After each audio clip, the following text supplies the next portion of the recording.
भारत के 12 ज्योतिर्लिंगों में से पहला ज्योतिर्लिंग जिसे खुद भगवान शिव ने बसाया था। कहते हैं वक्त सब कुछ बदल देता है। राजा महाराजा आए, सल्तनतें बनी और मिट गई। समंदर ने कई बार अपनी लहरों से इतिहास को मिटाने की कोशिश की, लेकिन कुछ चीजें जो न वक्त के सामने झुकी न आंधी तूफान के सामने थकी।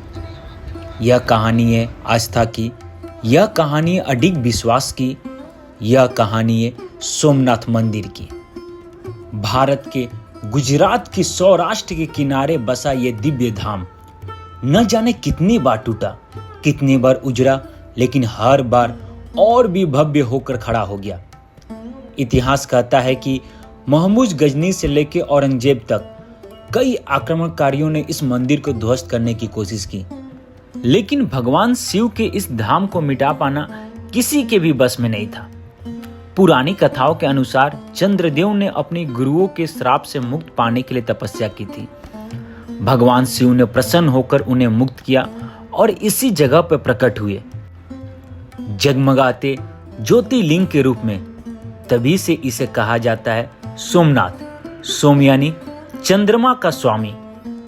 आज का सोमनाथ मंदिर सिर्फ एक इमारत नहीं है, यह अनगिनत भक्तों की आस्था का जीता जागता प्रमाण है।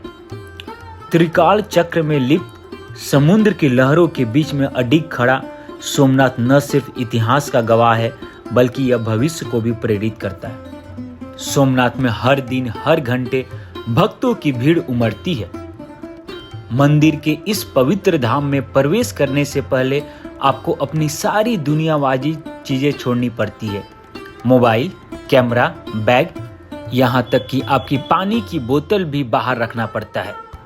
सब कुछ आपको मंदिर के प्रवेश द्वार पर ही जमा कराना पड़ता है।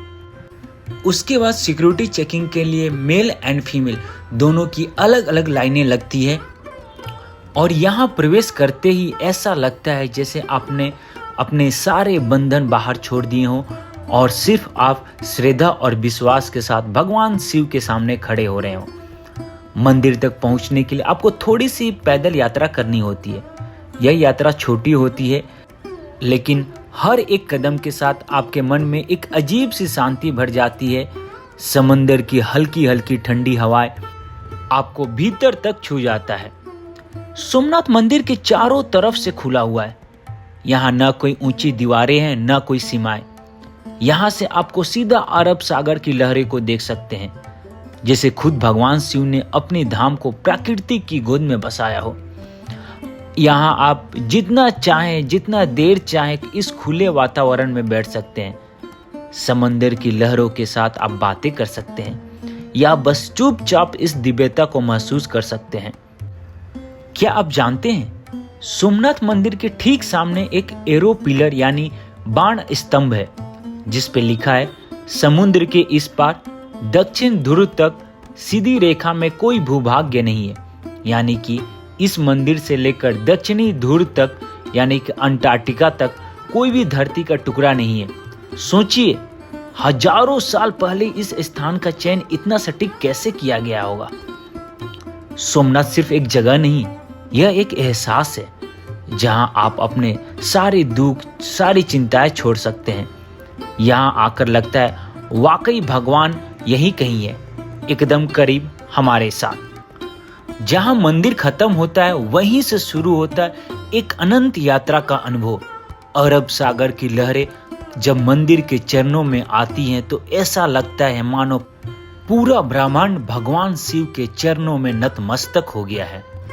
दोस्तों, जिंदगी में चाहे कितनी भी कठिनाइयां आए, सच्ची श्रद्धा कभी हार नहीं मानती। तो जब भी आप जिंदगी में कभी खुद को टूटा हुआ महसूस करो तो याद रखना, सोमनाथ मंदिर तुम्हें सिखाएगा हर पतन के बाद एक भव्य पुनर्निर्माण कैसे होता है। तो अगली बार जब आप जीवन में कहीं भी खो जाए तो बस एक बार सोमनाथ आ जाना। भगवान शिव तुम्हें फिर से खुद से मिला देंगे। तब तक बने रहिए डैगर जर्नी के साथ, क्योंकि हमारी हर यात्रा में छुपी होती है एक कहानी जो दिल से जुड़ती है।